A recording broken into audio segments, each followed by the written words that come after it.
Chapter 22. A Rascally Ruse. The ear-piercing yell so startled Nancy and Sadie that they forgot for the moment the exciting theory which Nancy had just told to Sadie. "Oh, what was that?" Sadie chattered. "It sounded like a ghost."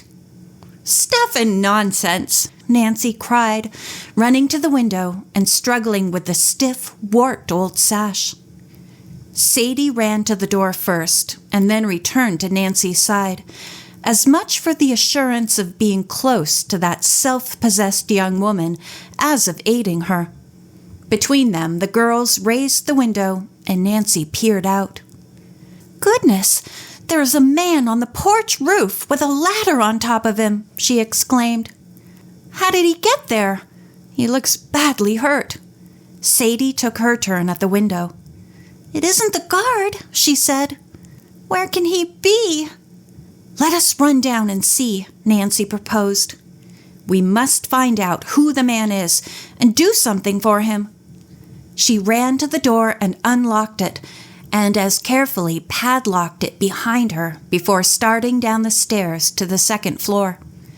Sadie followed close behind, and the two girls made their way to a front room, the windows of which opened out upon the roof of the porch, where the mysterious man lay groaning beneath the ladder. It was a struggle to raise the sash, but at last Nancy was able to climb out upon the roof.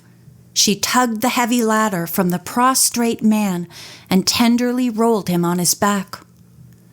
"Frank Semmet!" Nancy cried. "Oh, he has come after me!" Sadie wailed.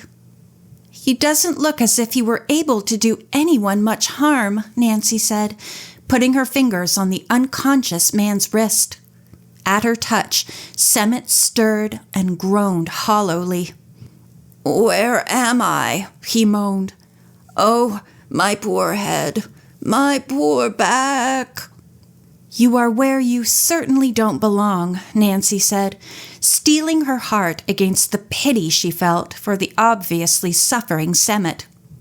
"Oh, I'm terribly hurt.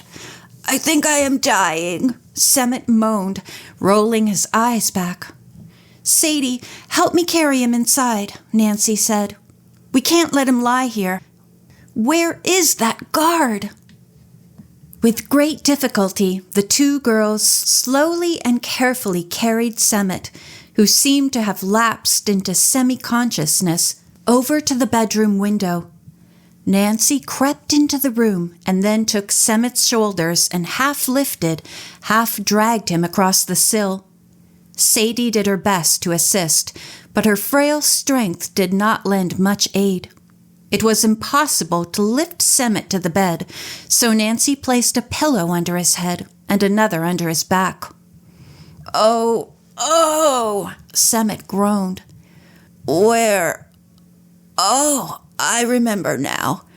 Sadie, where is my dear little Sadie, whom I love so much?"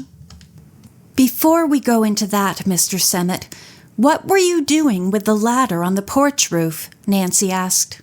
She had knelt beside Semmet and again put her fingers on his pulse. The pulse count showed her that the man's heart was beating a little more rapidly than is normal. It was not, as was to be expected if he were badly hurt, beating slowly and irregularly. Nancy began to suspect that Semmet was pretending. "There are some of my own belongings in the house, things I value and which the law won't let me get in to find," Semmet said.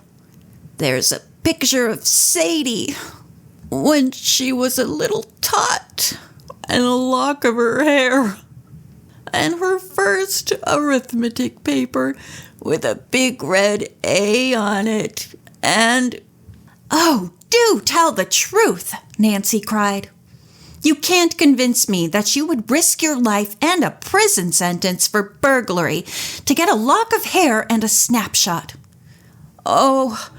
Oh, you misjudge me cruelly," Semmet sighed. "Sadie, come to your poor father. who is stricken to death just for love of you." That was such flagrant fraud that Nancy stood up and scanned the prostrate Semmet with scorn. "I don't think you are hurt at all," she said. "Your cheeks are pink, your pulse is normal, and your speech is pure hypocrisy."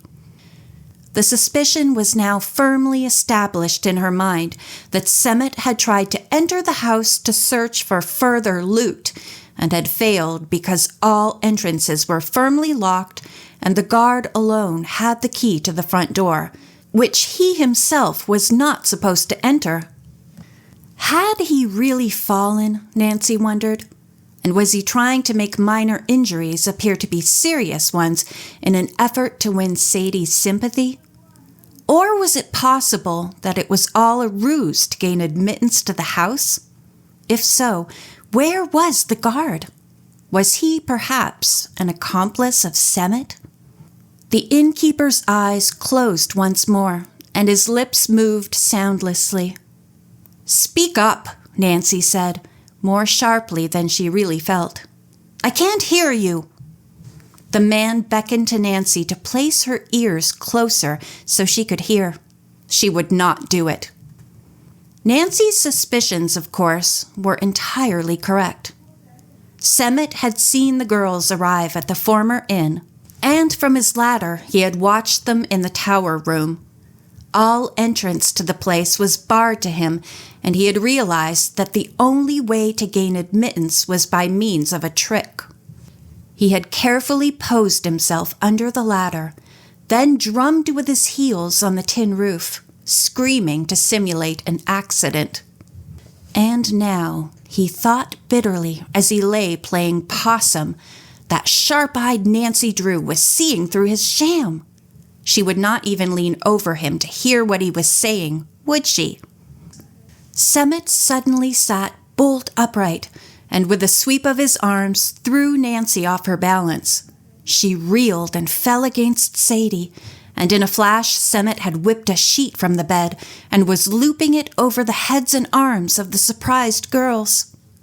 Nancy fought like a tigress, blinded and bound as she was. She kicked and she screamed.